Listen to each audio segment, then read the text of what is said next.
But also, there's a fiscal issue that the city has. One is the unfunded infrastructure,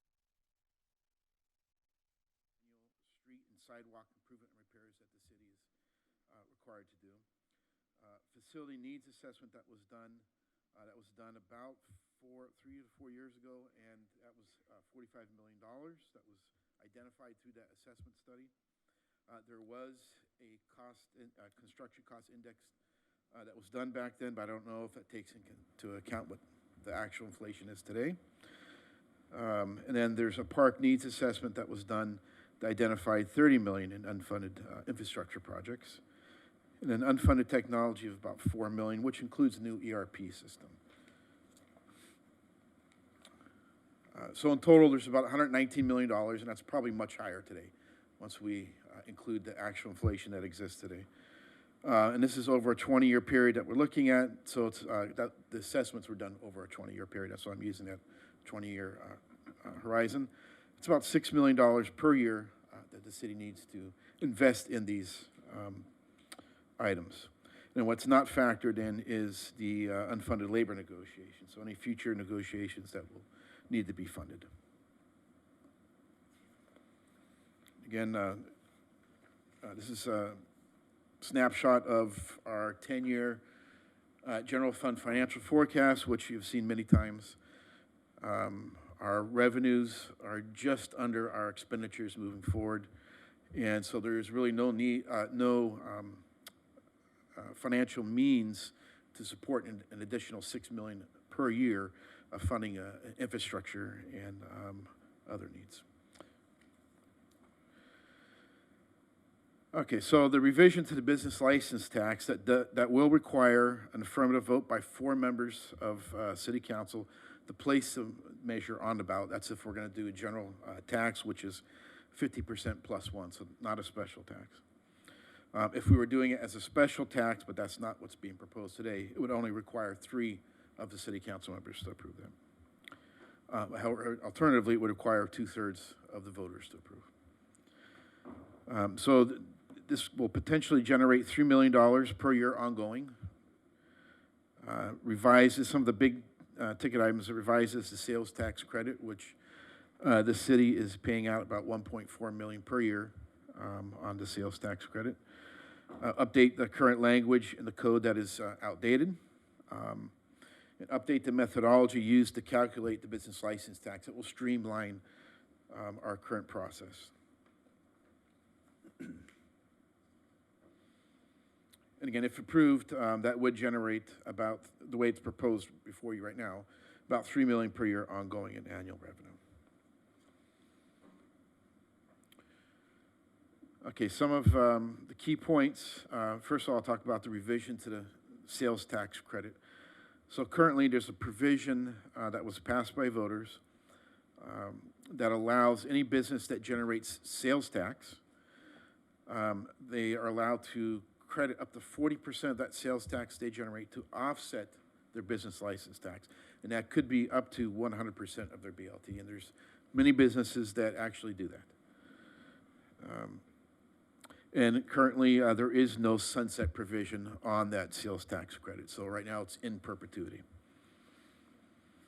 And we have 2 proposals before you. One is to modify the sales tax credit to sunset after 4 years of a business operating in the city.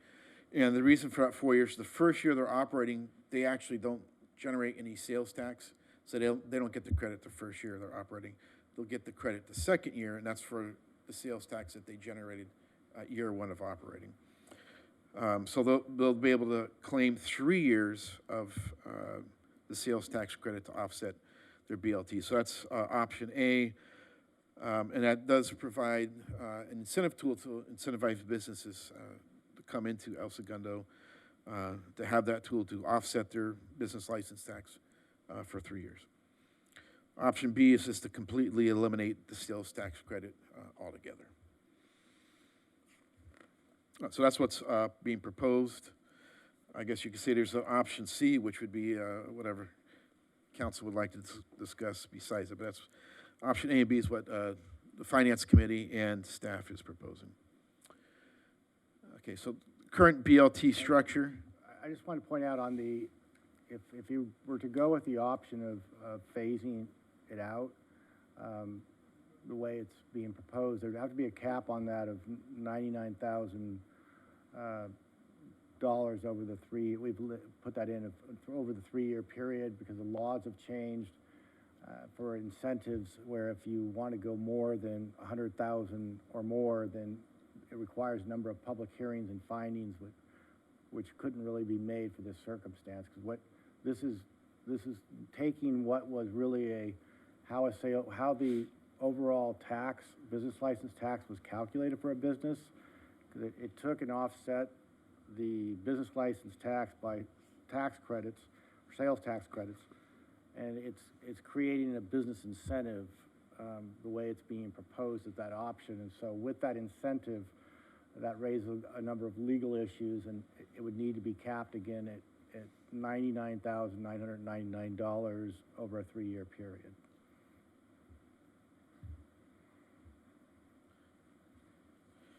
okay, thank you for that clarification. Okay, so our current BLT structure, I just noticed there's a typo here. I'll get to that in a second.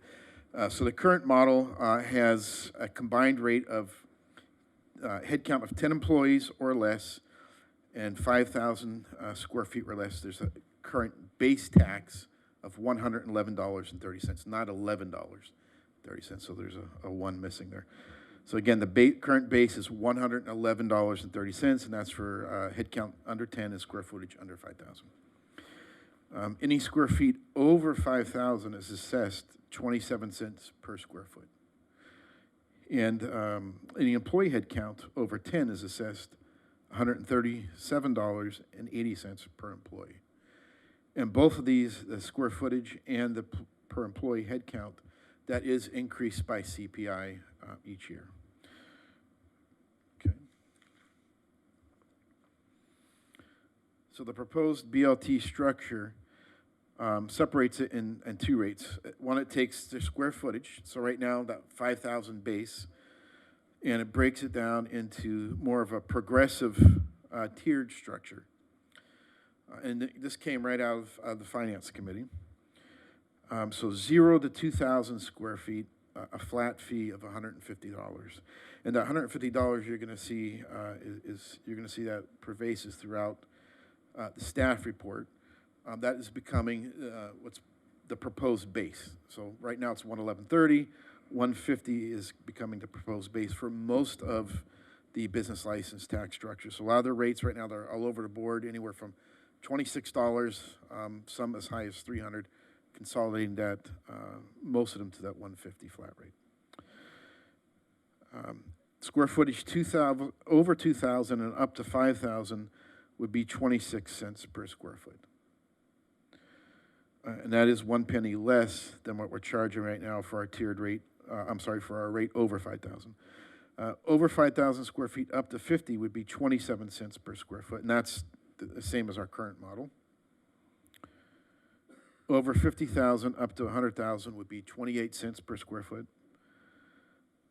Over 100,000 up to 250, 29 cents per square foot, and over 250, 30 cents per square foot.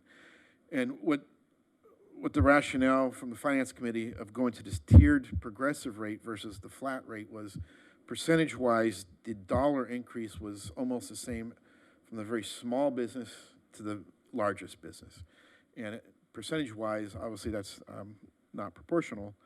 And the Finance Committee came up with the recommendation to do this tiered progressive rate. As an alternative, we can combine some of these categories if council feels there's too many categories. It's up to council's discussion. And that's why I have that alternative structure with the question mark. And then employees, changing it again right now, 10 is the base, so anything over 10 is not charged. So changing, the proposal is to change that 0 to 5, no charge. Any headcount over 5 would go to $138 per employee. And again, right now it's $137.80 per employee.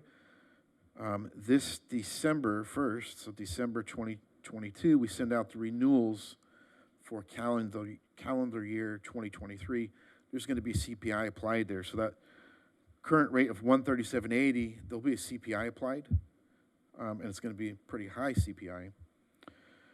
We don't know yet because I think we base it off of, I want to say maybe the annual September rate. June just came out, and that was 9.1. I don't see inflation slowing down at all. So the 138 that we're proposing, one thing I do want to point out is if council does approve this to go on the ballot, and it goes on a ballot and voters approve it, it would not be effective until December 1st, 2023. So one whole year to take into effect. So this rate of 138 per employee would actually be a reduction because of the CPI that will be applied this December. And miscellaneous businesses that do not utilize square footage or employee headcount and a bunch of other miscellaneous businesses go to the 150 flat rate that maybe don't have any square footage or don't have any headcount. I'll keep on going, but if council does have any questions or comments, please. And just for clarification on the miscellaneous business, that's home-based businesses, any business, it's gonna be a flat rate of $150. Correct, that is correct.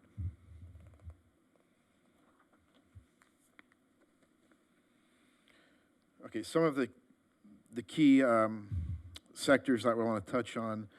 One is the apartment units. So currently apartment units, 1 to 3 units is a flat rate of $32.80. That's per year. We're proposing changing that to 150. Any units above 3, the current rate is $11.30 per unit. And we're proposing changing that to 150 per unit. And then I believe our largest complex has a total of 48 units right now. So we don't have any apartment units that have 50 or higher. We will down the road, but currently there's not. So there's 2 options for apartment structures that have 50 units or more. Option 1 is propose changing the per unit charge and go to the business model of charging per square foot and assessing an employee head charge. Or option 2 is remaining at the assessment of 150 per unit. So whether there's 50 units, 100 units, 300 units, charging that flat fee of 150 per unit. So those are the 2 options. And I would just add that for affordable units, the Pacific Coast Commons project, it's entitled, which is above 50 units, that for affordable units, we put in language that would exempt them out from the tax. It seemed counterintuitive to be taxing the affordable units. We can't tax them any more than what you tax another unit. You could tax them the same, but we put an exemption in for them. Well, and just for clarification, the reason why we came up with option 1 is that we felt an apartment complex of 50 units or more was really a business. And we felt that to be transparent and fair, we should treat them like a business, and that's why we came up with proposed option 1. From a resource standpoint, I hear what you're saying, Carol, but I think that you have like 45 units. To me, the amount of effort the city has to expend on that property is directly related to the number of doors, similar to a hotel. Number of residents, number of doors, number of units. I see what you're saying. What's the math difference in these 2? Well, if we use Pacific Coast Commons, for example, the difference, I believe, was about 5 to 8,000 per year. So it's a little bit higher if we go to the total square footage versus the charging per unit. So the per unit charge, again, Mr. Hensley mentioned that the affordable units carved out an exemption, but let's say we took the 250 units that PCC is proposing, times that by the 150, I believe that's about 37,000.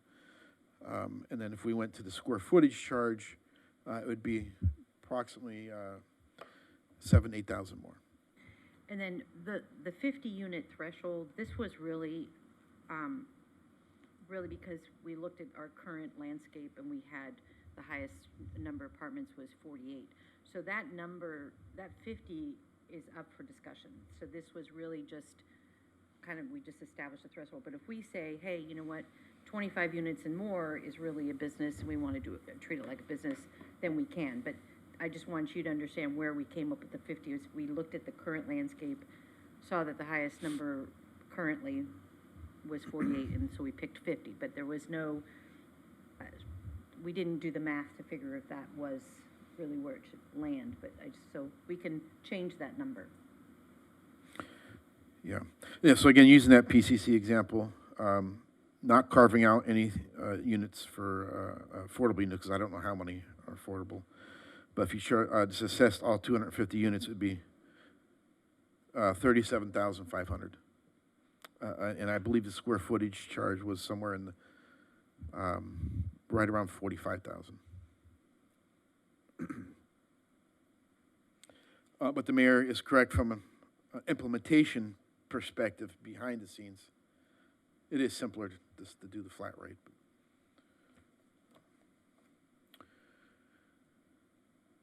Okay.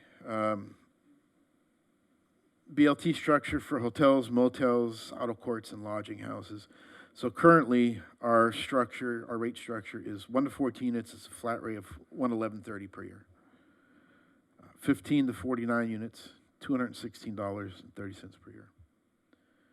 50 plus units, $432.60 per year. And that's the vast majority of our businesses that fall into this category are 50 plus units.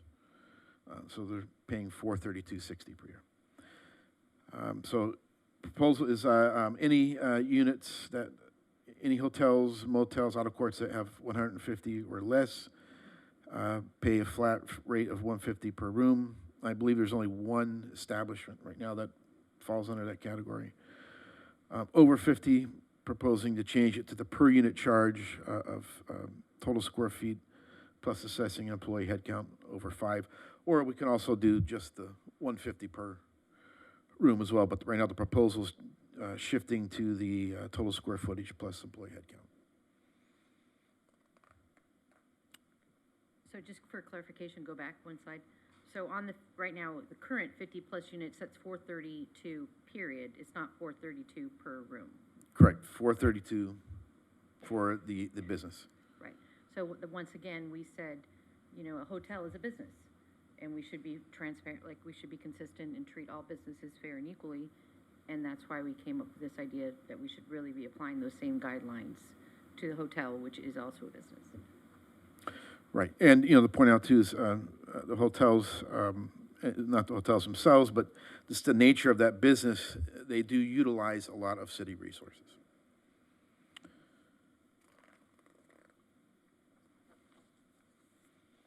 Okay, nonprofits, the current rate right now is $0. So we do not assess nonprofits, and that could be, there's about 75 businesses right now that fall under this exemption. So anywhere from religious institutions to club sports. For instance, there's numerous club sports that fall under this category. Federal credit unions, banks that are considered savings and loans, federal insurance companies fall under this category as well. So right now, current rate of 0, proposed rate going to 150. And Mr. Hensley, can you provide the legal language or reference that says we cannot charge certain entities that fall under federal law as nonprofits? Well, we just included a section in the code to say just specifically that if we're precluded by federal or state law from taxing the nonprofit, then we won't. And there's a wide array of types of businesses that you can't tax, credit unions, insurance businesses. It's a freight forwarding. There are a number of types of businesses that are just exempted out from taxation. And then you have religious institutions, your more typical kind of 501c3s are nonprofits, but they're just a long list that I can't tell you that it makes any logical sense, but it just, the IRS has precluded those businesses from being taxed. So we just have a catch-all provision that if you legally can't be taxed, we're not gonna tax you. And one of the things we found with this list, we feel this list is really incomplete, that there's a lot of nonprofits that have not even registered as a business. So we feel Could that be. number 75 is really probably double, if not triple, that number. Right, and it's meant to cover the processing costs of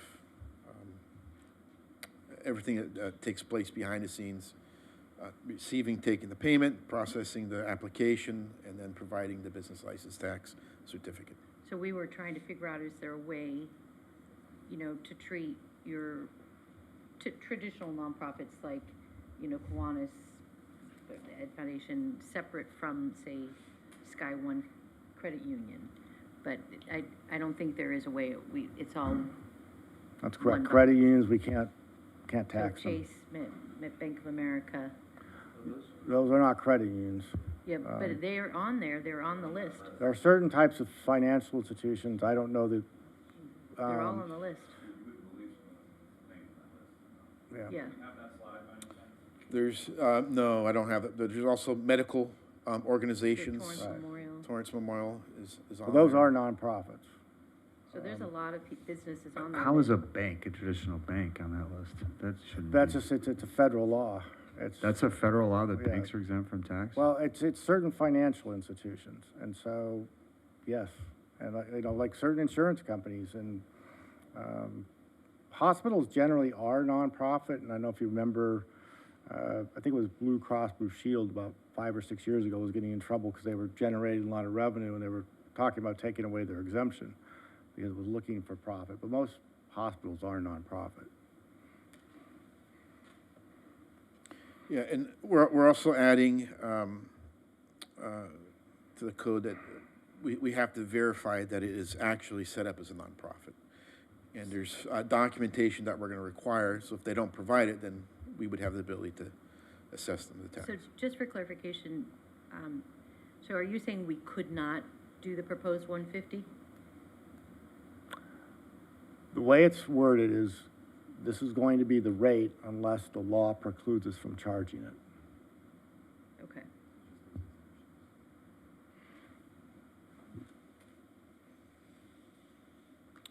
Okay, inflationary index. So currently, business license tax has a 10-year smoothing period. So it's the average of the last 10 years CPI. We're proposing to change that to the last 5 years. If council has any other preference, going down to 3 years or even a year. However, if we do just 1 year, year to year, we can see some huge swings both ways. It would be preferable to smooth it out somewhat by either this 5-year proposal or going to a 3-year proposal.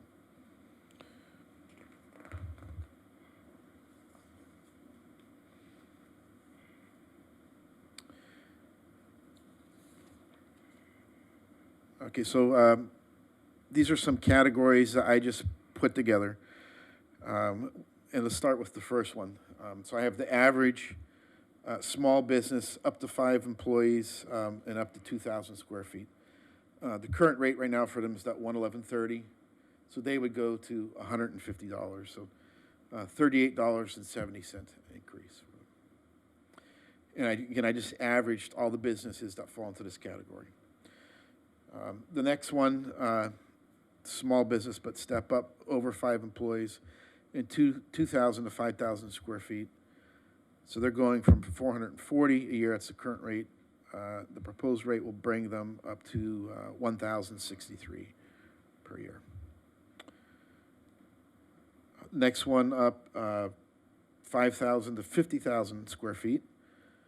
So going from the current rate of $3,166 to $4,348, so just under $1,200 increase. The next category up, 50,000 to 100,000 square feet. Currently, that average is 23,404. That's going to 26,992. So about 2,590. $2,590 increase. Businesses that fall within the 100,000 up to 250,000 square foot range, they're currently paying on average 48,597. That will go to 53,404. And then businesses that are over 250,000 square feet, they're currently paying on average 258,801, and that will go to 279,995. So can you go back to that slide? Yes. So this is why when Lance and I were looking at it, we felt that from a percentage change, the smaller, where they're increasing, quite, and like the second small, so it's over a 50% increase, where the smaller ones, the percentage increase is smaller, but the dollar amount. So that's why we added the tiered pricing to level that out a little bit. I got a question though. How many employees in the second one down did you figure when it says 5+, 2,000 to 5,000? Was there an average employee count you used for that? Most of those, I'm sorry, the last one down? No, the second one down. Second one down, on average, most of those businesses, Mayor, were well above 100 employee head count. Some. 5,000 square feet? Oh, No, I'm sorry, I talking thought you were about the asking one, 100,000. 2,000 to 5,000. The one that's currently 111 going to 440. Proposed 150 to 1,000. Oh, so, yeah, I'm sorry. Yes, most of those businesses were 5 to 10. Yeah, very small. So To me, everything seems right except that category. What percentage of our businesses is that? Do we know? I mean, you're going from 150 to 1,000. That is a considerable. Am I missing something? 440 to 1,000? Oh, I'm sorry. Yeah, so double. Okay. Yeah. Yeah, sorry, I'm looking. Yeah. It but still see what I feels really big. Like Yeah, for it's the small more companies. than double for. What percentage of our companies fit in that category? I'm just thinking about your average business that's Yeah. less than 5,000 square feet that has 10 employees, unless it's a software business, is not even $1 million business. Right. But they're getting taxed $1,000. That's I don't know, it just feels, that one just feels, that's the only one that feels a little off to me. I hear you. I know that was gonna be the bigger number, but the way we looked at it, it's like $88 a month when you consider it. So it's just not a big number at all. I understand when you look at it this way, it looks like we're taking advantage in a little bit. We're really not. At $88 a month for a small business, I just don't believe that is something to keep people from coming in, or I don't think it's an arduous piece on their financial statements at the end of the year. If it was per month, completely get you, but that's the way we thought through it. Right. Yeah, and another reason, because right now up to 5,000, so 5,000 or less, there is no per square foot charge, and we're not assessing anything that's up to 2,000. So that 2,000 to 5,000 range is now being assessed a per square foot charge. So that's another reason why you're seeing a little bit more of a jump there. There's a lot of wealth management firms that fall in that category. A lot of, I'm not going to mention any specific names, but a lot of franchise businesses fall in that category.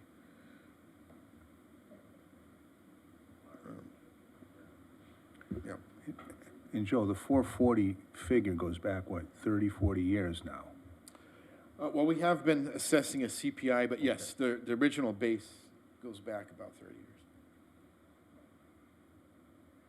I think one of the things to note is it's been a long time since this structure's been changed, 30 years? So, this is we're moving, and so it seems like it's a big shift, but we're so far behind. But yeah, that's why Lance and I did feel that from a percentage-wise, the smaller companies were being adversely impacted, and that's why we did kind of added that, the increased square footage, yeah. And I do have, the next slide is going to show comparison cities, and it will show that if you can just go back one, Leona, real quick. So, Mayor, the category you're asking about, the second small business category, right now it's 440 going to 1,063, if you can change it. I know this is a little small to read, but, so right now, El Segundo's 440, Torrance is on average 897, Carson 492, Redondo Beach 279, Long Beach 447, Manhattan Beach 1,270, in that, businesses that fall in that category. Long Beach is they have a gross receipts tax on top of the base. I'm sorry, I just know that from personal experience. So when was the last time Manhattan Beach changed theirs? Because their base is quite a bit higher than ours. It's more than double ours currently. Yeah, they have a base, and then, anything over the base, they assess gross receipts. I believe that base is $74,000. So $74,000 or under, it's a base. Anything over $74,000 in gross receipts, they charge $2.38 per 1,000 in gross receipts.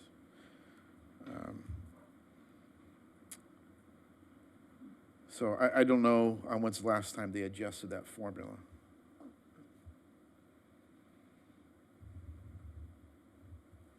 And, you know, it's interesting because we say small, medium, large space. You know, some of these small businesses are not small businesses. So From a gross receipts nomenclature's really, perspective, right? yeah, it's like, maybe we should change the wording, because when we think of small, we think, oh, it's the little coffee shop on the corner, but we could be talking about in and out. Right. So I think there's a little bit of a misnomer in in how we name them, and maybe we should change the naming, the names. Because I think because when this goes out to the public, we need the public to understand that this is not, when it says small, it's not necessarily Right. small from a profit standpoint. So the messaging to the public. Correct. Right. So maybe we come up with different names, category A, B, C, D. Because when someone hears small, you're like, oh, we're, impacting the small businesses.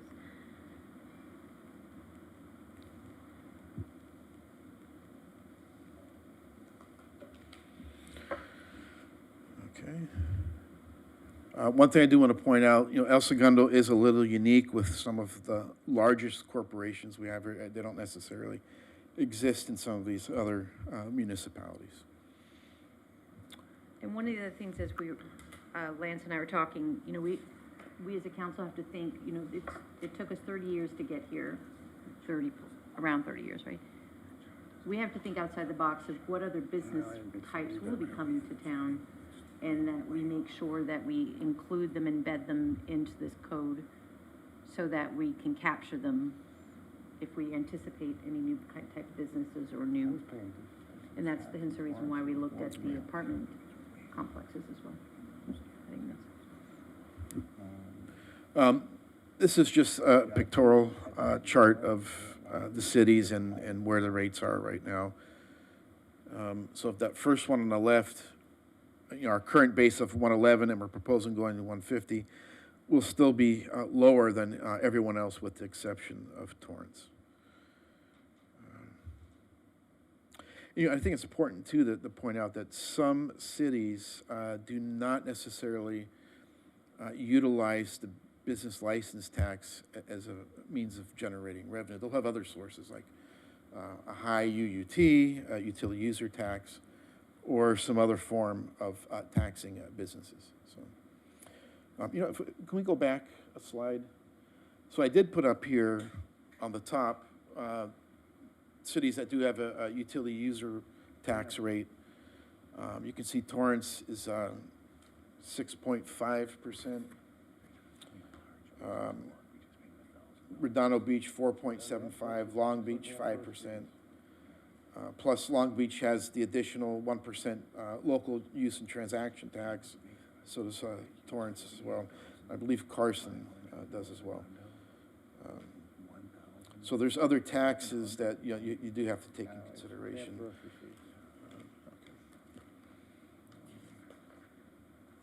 Okay, if you can flip one more. One more. Yeah, so the next steps, well, one is for council to discuss what's before you.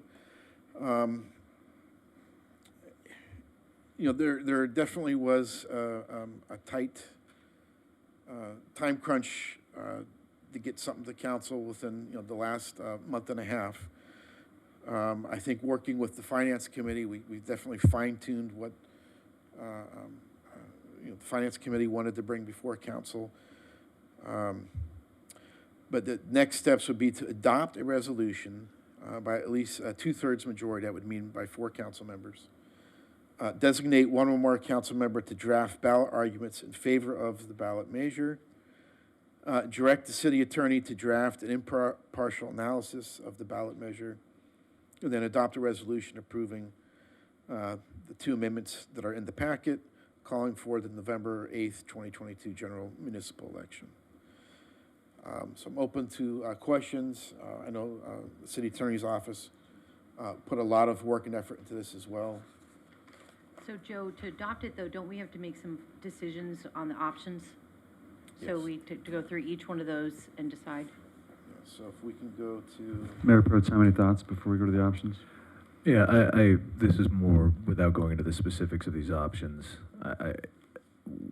We asked you to bring this forward on a short timeline for this summer, but we've been asking for this for a while, and I think it's important that people understand that this update is so critical.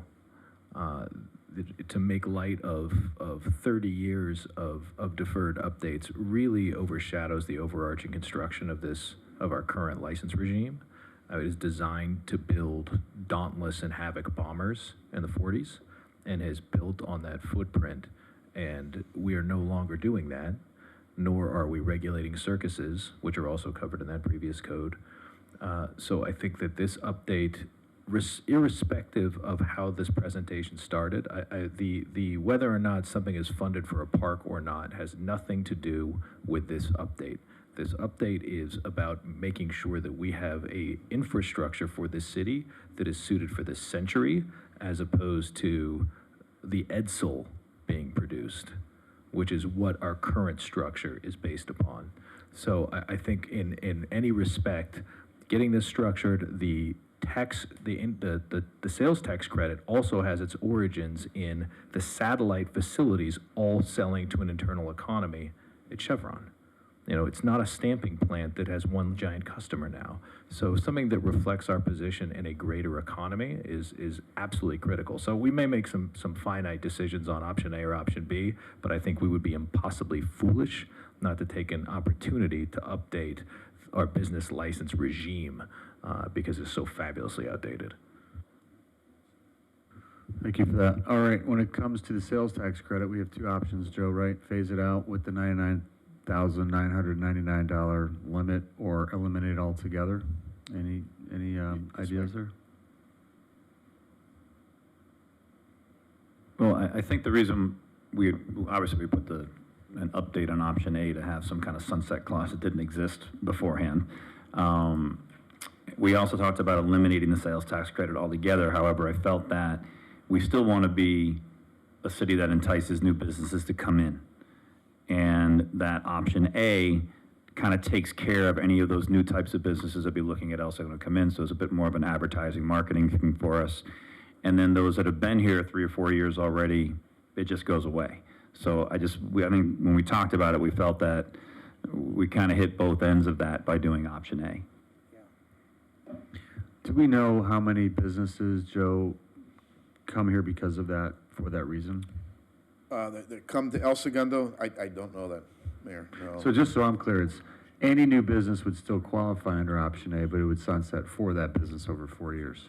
Correct, so if a Okay, I business has misunderstood been here that. though for 4 years, they would no longer qualify for this. Gotcha, okay. And how much, what's the delta on those two for the city annually, roughly? So the maximum that actually could be credited is $2.8 million, claimed is $2.8 million. However, we're only having about 1.4 million claimed by businesses. So there's 1.4 million being left on the table that businesses are not claiming per year. Yeah, it's funny, I just don't know how well it's known in the business community. I've never had anyone mention it to me. I would say that uptake is dramatically increased in the last few years. I think historically, there was only 1 or 2 businesses that used it. But what's, I think, kind of pernicious about it is if you are a local consumer, you are paying sales tax on that. And if they get the rebate, you are paying their sales tax again through your property tax. So if you are a resident and you go buy a pack of gum and you pay sales tax on it, when they turn around and claim that rebate comes out of our general fund. So you are effectively paying it twice as a consumer. Do you have any data points on who's used, like what type of firms have used it recently? So believe it or not, a lot of the largest firms in town are utilizing that. Some to the tune of over 100,000 a year. And then most of the restaurants are utilizing that to either completely offset their BLT or bring it down to a level that's well below $100. Just a quick question too. The option A, will that impact the $3 million total? If we go with option A? It will, but only really be new businesses coming into town or businesses that the first year that have been here less than 3 years. So in theory, as we go along, as the years progress, no, it won't. It won't have, because there's a cap on it. Well, and we can modify option A to say just 1 year if we want to. Like, we're not Sure. we don't have to stick to the 4 years. We could say it's a 2-year if you want to incentivize people. Mark, how would it work? Can you clarify again, just the new language, what that would mean if we modify that? Just spell that out one more time, please. Well, I mean, it's pretty much ways, I mean, generally, it's gonna be the way it's up there, is if you, I'm talking about the 99,999. Can you just clarify? oh, yeah, I'm sorry. On option A, oh, I'm sorry, yeah, on option A, it would be limited to $99,999 over a 3-year period. Oh, not per year? No, because you're offering, this is different than the way the tax is currently structured. It's an ongoing credit, so it's part of the calculation of a business's tax every year.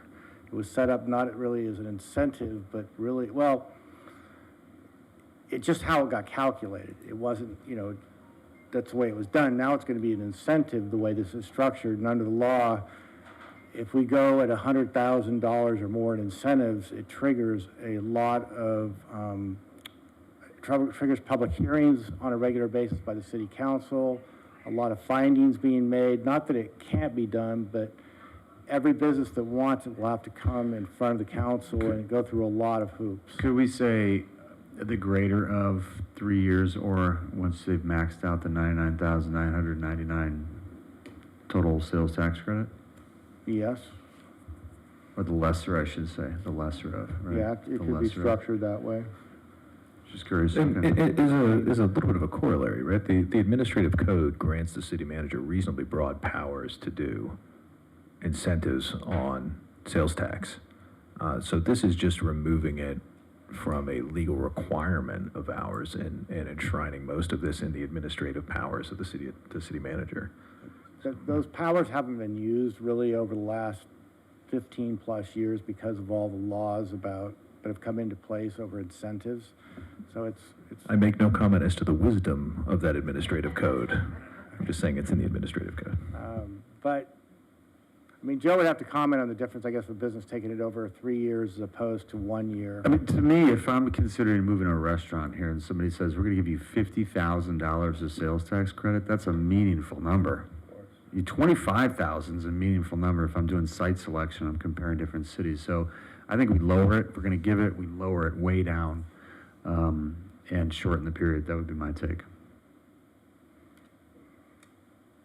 So, I'm sorry, just so I'm understanding, so you're saying lower the years or lower the threshold? Yeah, Or like, both? to me, it's both. It's the lesser of, I guess the way to say it, the way I'm thinking about it is that it would be, which comes first? Either you exhaust like $25,000 of sales tax credit, or you get a sales tax credit for 3 years but haven't exhausted the total funds. You know what I mean? Like maybe we got 8 one year, 7 the next, and 5 or whatever, but Put a never. 25K tax, Yeah, max. max. Yeah. I think that's a good idea. I'm with you on that. Okay. 25, and over what time, over what period of years? Well, hold on, we gotta, but what, I was just saying over 3 years, so whatever comes first, the 3 years of the 25,000 total sales tax credit. We haven't heard from you, Councilman Nickel, then we'll go to Mayor Pro Tem. I figured I was just gonna let you guys talk it around a couple times, tweak it, and then tweak it again, and then come back.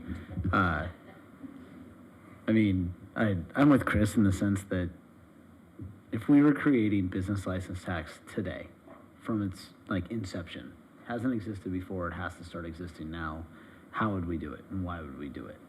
You know, I to your point, I think a lot of people come here for many different reasons, and we never want to be the ones that stroke the pen that would keep someone from coming here or give them reason to leave here, right? We always want to welcome business. On that note, we also don't want to welcome business to our own detriment. So I think your idea is great. Either one of these, I think modifying the sales tax credit is important, especially for, you know, the larger users, because to Mr. Lilio's point, you know, there's plenty of these businesses that utilize the services that we provide, you know, and now you can play devil's advocate and you can say, you know, but these are businesses that are, you know, driving sales tax revenue, and we get some of that sales tax revenue. These are businesses that are collecting TOT for us, and we benefit from that TOT. These are people that are providing jobs, which then put consumers in our community, which then make those, you know, give our community the opportunity to thrive with small restaurants and small businesses. So I can tell you right now, from being a small restaurant, El Segundo, the 17,000 and change people that we have here, cannot self-sustain the small businesses we have here. It's all the people that come here to work. So then I also think, okay, well, I do not want to then tax those business owners, because you're in business, you know, California is a really hard place to be in business. And I personally don't want to make it any harder, but I also want to bring things up to today's standards. So I like your idea. I like being able to, you know, find a middle ground there. I think that's nice, but I do think we need to try to, you know, there's always, what was it, Craig Carpenter, I think, used to say it was the unforeseen consequences, right, of our actions. And so what of this, like, where's the landmine? You know, do you see a potential landmine in this? Do any of you see a potential landmine? Because I'd say that's what we should focus on, is what we don't realize we're doing. But I'm generally in line with everything you're talking about. Thank you, sir. Mayor Pro Tem. I just, having looked through the utilization of this particular piece, I'm not losing any sleep over it. If we want to sunset it in for companies that have done financial planning based on it, that's perfectly fine for me. I just think it's important that it's a subsidy that has outlived its usefulness. So, well, just to be clear, we're talking about keeping it, but having it go, whichever comes first, 3 years or 25,000. Your preference would be just eliminate it altogether. That'd be my preference, but if we want to sunset it, I'm comfortable either way. The end result is what I'm after. Okay, thanks. Lance? I just want to make sure this option A does not have to do with existing businesses, or it would be existing businesses that have been here less than 4 years, and then their clock is just set differently. Is that okay to do? Meaning you got a business that's been here, opened up this year. Right, so this will be for businesses that are, been here for 4 years or less, and, well, actually, I guess it'd be 3 years or less, so they can use this, we'll come up with language. The point is that you can use it, after 4 years, you're out. Up to that point, you can get up to 25,000. You may use it all the first year, or you may use it over that time period. Right, so I'm saying the ones that are here, that have been here less than 4 years, that have already used up to 25,000, it's done. Right. Right. I think we're saying 3 years, Mark. 3 years. Yep.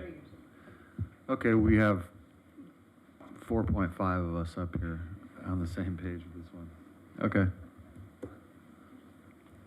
What's the next one we got to decide on? Yeah, whatever comes first, 25,000 or 3 years of tax credits. We have to decide on the 50 threshold, the 50 Yeah, unit threshold? for apartments and hotels.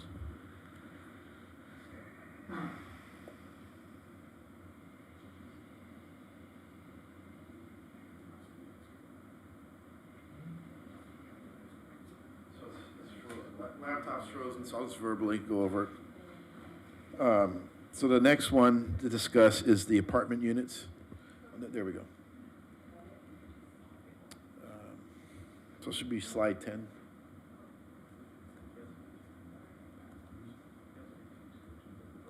Okay.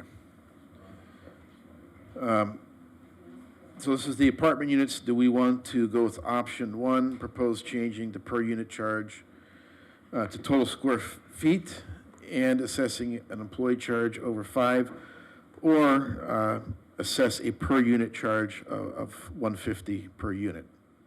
Who has a strong opinion on this that would like to speak first?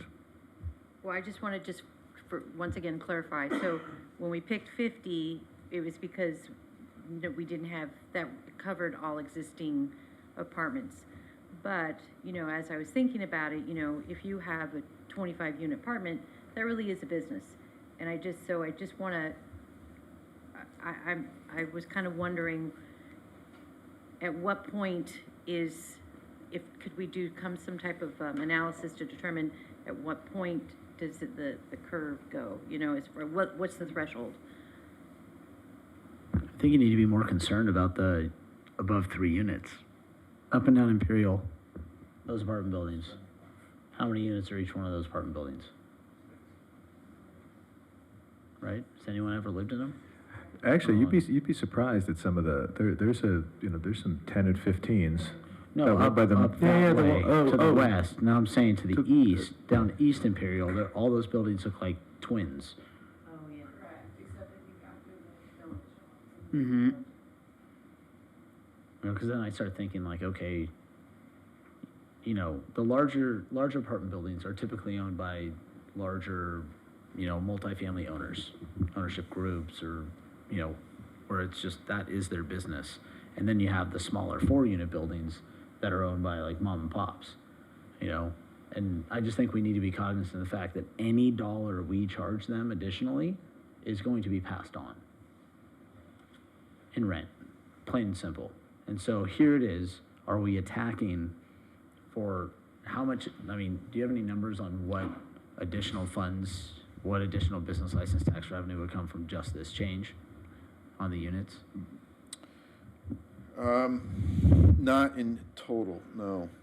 I just, I always go back to like penny wise, pound foolish, and I feel like we're going after some of the lowest earners in town. Yeah, but that being We don't know said- that. Yeah, we don't, that being said, those apartments now are renting for, what's the entry-level apartment rate today? 2,500. We're charging a small little independent, small little home-based business $150. So how is that not different than you renting out a room, like an apartment? The rental delta on that is right, $12 a month, basically, $12.50 a month on a $2,000 a month sort of rent, and that is not for people who are on the edge of it. There is no doubt that every nickel counts, but I think to Carol's point, it is sort of, there's a uniformity that we're looking for here, and this is a case in point of when you don't adjust something for 30 years. I mean, it just looks drastic. Not to mention that with the adjustments that were made in Sacramento last year, every one of these landlords is going to up their rate 5% a year anyway, because they have to. Because if they don't do it, they're going to lose it. So I just don't think $12.50 a month for a $2,000 a month apartment is going to move the needle that much. And I think the other thing we talked about, Joe, is that does going to option 2 and kind of making everything the same, that means we're basically treating every particular unit the same, whether it's 50, 100, or 12, streamline it so that even for staff, it's a lot easier to track rather than having to go through the gyrations of option 1. is that fair enough to say, from a staff perspective, it's a course, yes. lot easier to track that? Yes, it is, absolutely. I mean, a 4-unit building at 2,000, it's like 100 grand in revenue a year. It's like 0.006 or something, this fee. If it was 150 a door, 600 a year. It's pretty nominal. It is, very nominal. Yeah. I'm just saying, you know where that money's coming from. It's not gonna come from the property owner. That's all I'm saying. And so let's just be cognizant of that. And then to that point, if you wanna go per unit, so can we charge ADUs that are renting them out, 150 per unit? That would, if they're being rented, this is any rental. That's kind of the honor system, right? So if it's grandma living there, they're not renting it, she's just living there, it's not a rental, I'm assuming. So it would be up to the homeowner to be honest that they're actually renting it out.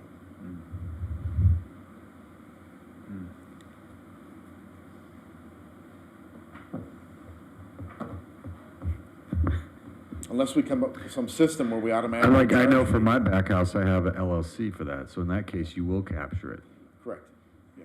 Yeah, we have a consultant, HDL, that we utilize that can capture exactly. But you what don't you're have to referring have that, I suppose. You wouldn't, most people wouldn't do an LLC to rent, right? No. Yeah, our second code improvement regulator person, whatever we're calling them, the code enforcer, will ferret that out for us. Sit there, look in the mailbox and see what those last names are. I think, I'm just gonna put it out there for the sake of time, I like 150 a door, or a unit, I should say, period, regardless of the size of the building. That's I think what I shared in my meeting with you, it just felt like the right amount, based on what you guys had come up with. I concur on that one, option 2. So let me understand this, just so I can understand your guys' rationale. So, Lance, you own a house, right? Chris owns a house. You guys are all property owners here in town. Services that, the taxes that this town collects, the services that are provided to you based upon the property taxes that you pay, right? That we collect as a city. No? Yes, we barely get anything, but as a property owner, are you being charged $150 to have a business license tax to live here? Because I'm not utilizing my house as a means to generate income. I'm living in it. True, but So there it's not is a business. property tax being collected from the property owners of all these properties that we're talking about. This is mixing apples and trees. It has nothing to do with one. You're talking about where someone lives and pays mortgage and pays taxes and pays property taxes and pays all of that, pays in the system, takes care of the sewer system, takes care of everything to a business. So it's not an equitable comparison, Scott. No, but a 4-unit building pays sewer tax, pays water, the tenants And generates pay income. tax, right? I'm just throwing it out there. There's plenty of buildings in this town. If you bought a building today, if you went and bought a building today, you would not generate an income on it. You would likely be upside down on that building for 10, 15 years before it would even break even. So I'm just saying, for us to say that it is just a revenue driver, saying be mindful of the fact that there are people that live at these buildings, whether they're renters or they're owners, they still live in our town. And the same taxes that we're paying for living in our homes are meant to pay for the services that we're providing to them. So I guess if I'm a 4-unit building owner and I'm looking at this town, I'm saying, okay, cool, so you're gonna charge me for running this business, so what extra services do I get that any other property owner in this town doesn't already get for just being there? That's what I'm just trying to understand. I think that would be more relevant if it was like our home sharing argument, where someone was in their one primary abode, and I think that's why the code sort of separates out the business capacity, because businesses implicitly do require more services, not necessarily just police and fire, but they just require services to administer and assess. So in that example, if you had a building that you own, 4-unit building, you live in one, you have an operating company that does the operation for you. That's a business generating entity that wouldn't be paying the property tax, right? They would be paying a usage lien or a usage lease to rent out those apartments if it was some sort of arrangement. I mean, I guess I side with Lance on this, that it's a commercial entity doing commercial things. Those necessarily require slightly different and more services. And, you know, I don't think we're being onerous in this regard on those at all. Okay, thank you both. Carol, any comments on this one? No, I'm just for, so if we went with 150 per door, so like a Pacific Commons, right? What's the difference? It's like a $7,000 difference delta? $7,000 to $8,000. So if there were, we have to look forward, right? So say hypothetically, if, I say that with the big if, we actually had development of apartments east of Sepulveda, like a large complex like Playa Vista. Like, we'd have to think about that too. Like, at what point is that a business, and do we do the calculation, or do we still do the 150 per door? Like, we have to think of this from a futuristic point of view, and that's why I just want to make sure we're not leaving money on the table if something like a Playa Vista was plopped into. I'm not saying it will, but just we have to be cognizant of that, right? I think we'd have a major issue, you're right. We'd have to, right now, we know that won't work financially for the city because we're just displacing commercial revenue, which makes up 98% of this town's general fund. Right. So there'd have to be, you're right, a whole nother discussion, I think, at that point. Right. I just want to make sure we're thinking of that as because, you know, hopefully it won't take 30 years to get back to the voters. And I think one of the things we need to do is, you know, somehow, you know, every 10 years it goes back, but it's taken a long time, and I just would hate fast forward 30 years, oh my gosh, it hasn't come back again, and we're back to where we are today. Okay, feels like we're all at 150 unit, right? Notwithstanding your comment, Carol, about revisiting it, with the exception of one. Is that right, Scott? No, I just wanted to make sure that I made you sing for your supper. That's all. I mean, I'm not against it. It's just, where are we drawing the line? And where, you know, big apartment buildings are much different than small apartment buildings. How they're operated, how they're run, who runs them, and the economics of them. Yeah, you know, it's funny. I was just thinking the same thing in my head a few minutes ago when Carol was talking about a huge building east of PCH. So are you suggesting that the rate per door, we should have a rate per door, but a different rate for different sized buildings? Well, I don't know. I'm sitting here thinking about our housing element and how it, like, think about all of your neighbors, right? Every single one of those homes is a duplex, has a rental in the back. You know, you got lots of duplexes around this town where someone lives, they live in the front and they have like their mortgage helper in the back, right? You have people running short-term rentals that already are paying a permit to have a short-term rental, like, license, right? And we have enough trouble trying to enforce that, you know? So, I don't know, I think when we look at those 1 to 3 units, it's just a different dynamic. I mean, I'm not gonna say that it's not a business, because it is. It's like the difference between a mom and pop shop and, you know, a Raytheon Boeing of the world, you know? But we are saying, okay, so we're saying though the proposal is 1 to 3 units flat, 150, not a 150 a door, right? That was your proposal? To me, that's consistent with a small business. Yeah, but you were talking 150 per door no matter what. Yeah, so. yeah, right. Now that I'm looking at it, I think what you guys came up with was good. I guess the only thing I don't love is the square footage and employee charge I just think it's hard to figure out, and I don't know that that's representative of what, you know what I mean? Like, the number of doors of PCC is probably a better representation than the number of employees in square footage in my mind. So I guess I like what you guys came up with option 2. Thank you, yeah.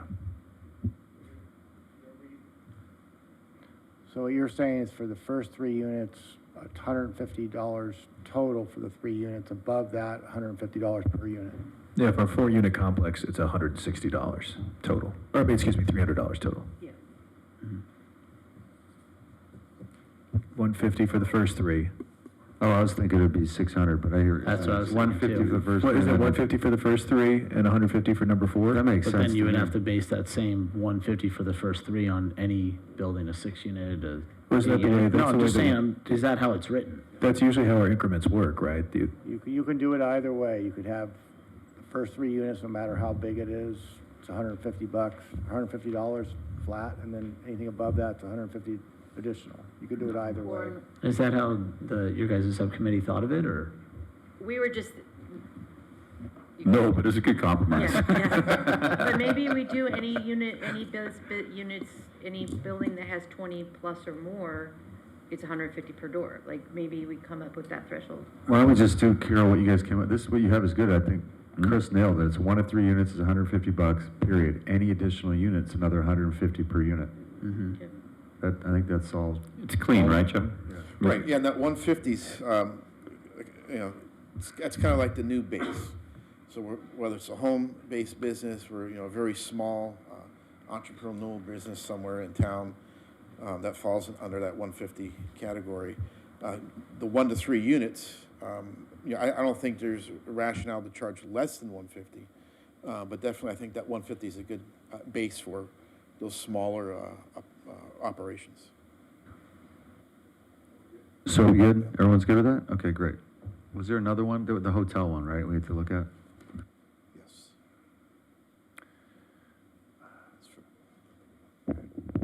This is, Okay. this is kind of similar to the last one you were looking at as far as what the, proposal is, and,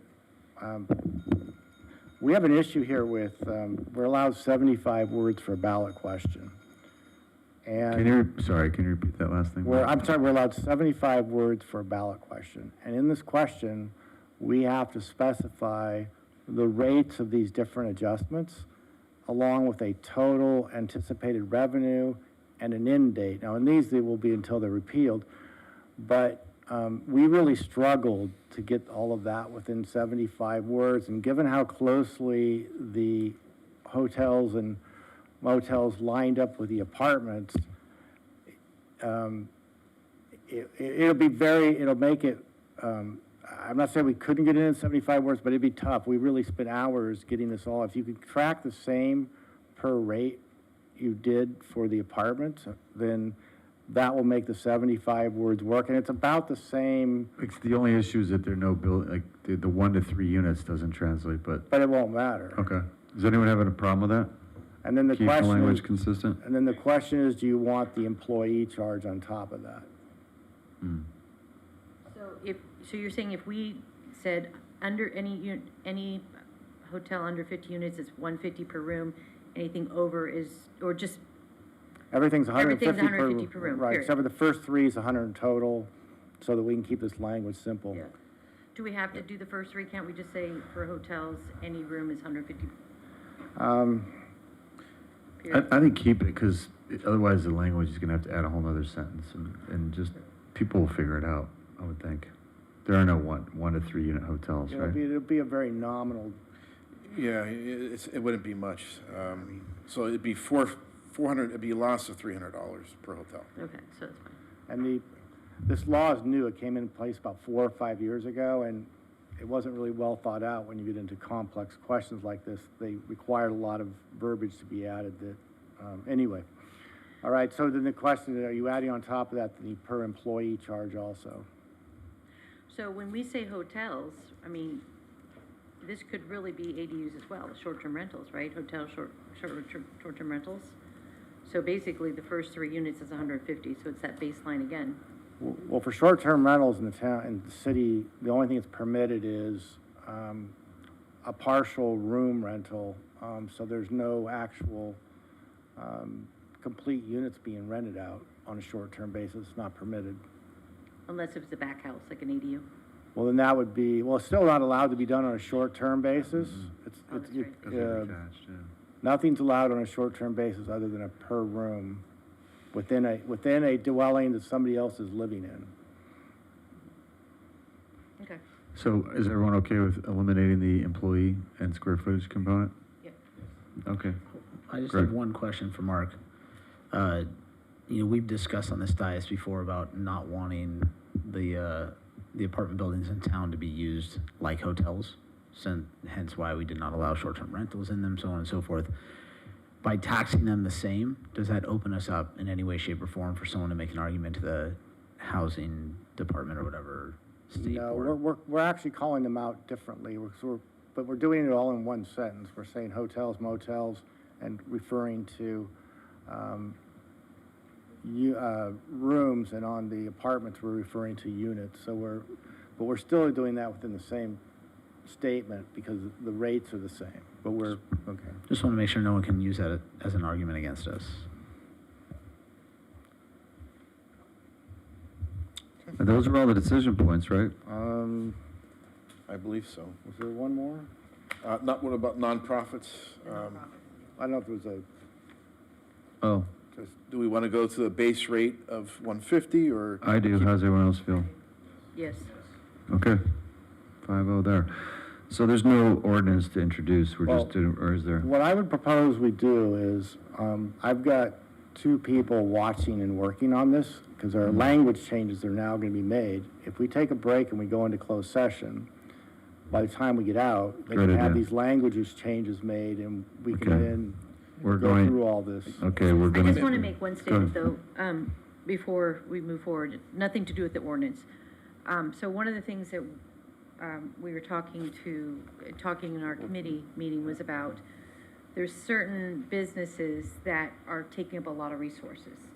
And we talked to the Joaquin, No, it's- how do we capture that? How do we accommodate for certain businesses that are sucking up the resources, the fire, the police? So your office is working on something to come to us to give us some type of a fee, like some type of punch card, so that if, you have X amount of call outs, but if you have more than a certain threshold, then we can charge back those fees.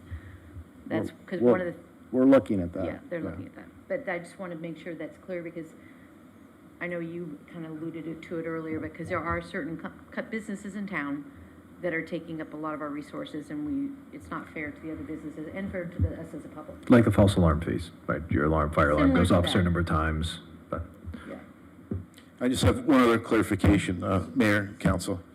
The inflationary Conversation index, is very important. is everyone okay going from the 10-year average to a 5-year average?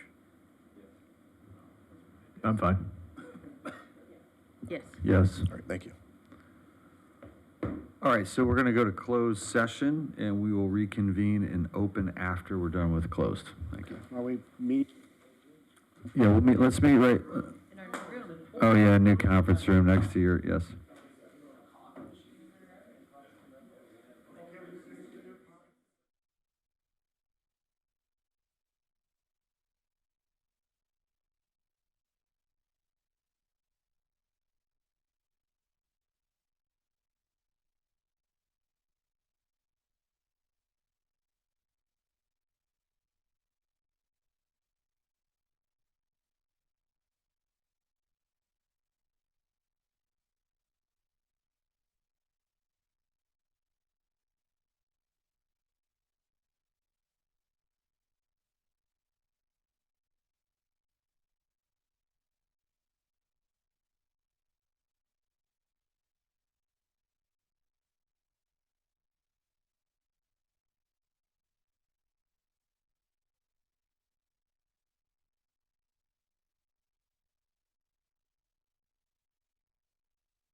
tax credit is, until after the first year, there is no number. That is, the business has to be here for a year, so there'd be a sales tax number. So they're only getting it for 3 years, but it takes a 4-year period, if you will. But what we built into that was the $25,000 cap, regardless of when they use it. And if they've been here for, it's 4 years total. If they've already been here 4 years, then they're out.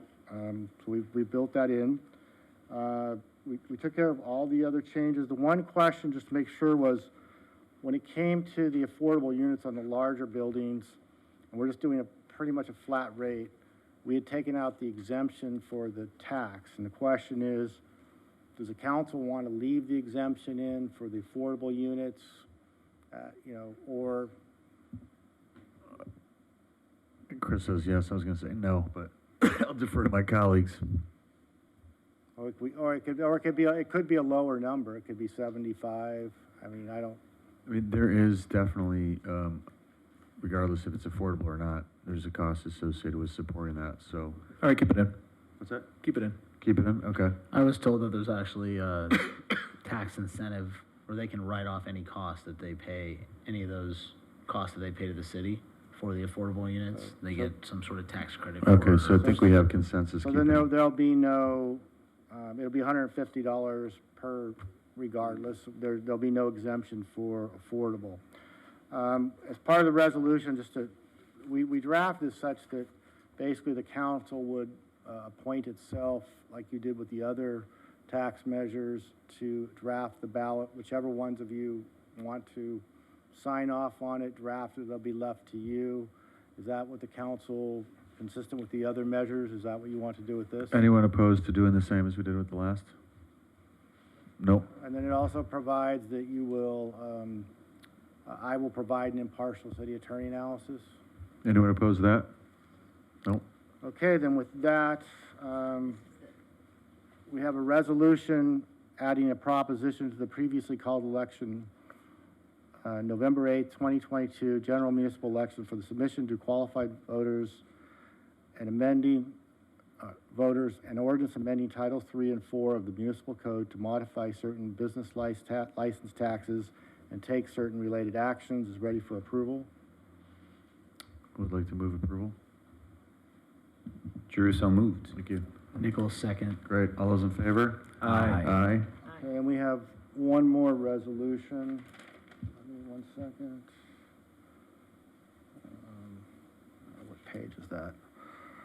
Sorry, there's no page numbers on the, there's no index on this This is one. resolution number 5337 and 5338, Oh. calling for the November 8, 2022 general municipal election. This is the one that's changing the number on the, yeah, just give me 1 second, I'll find the title. Where is that?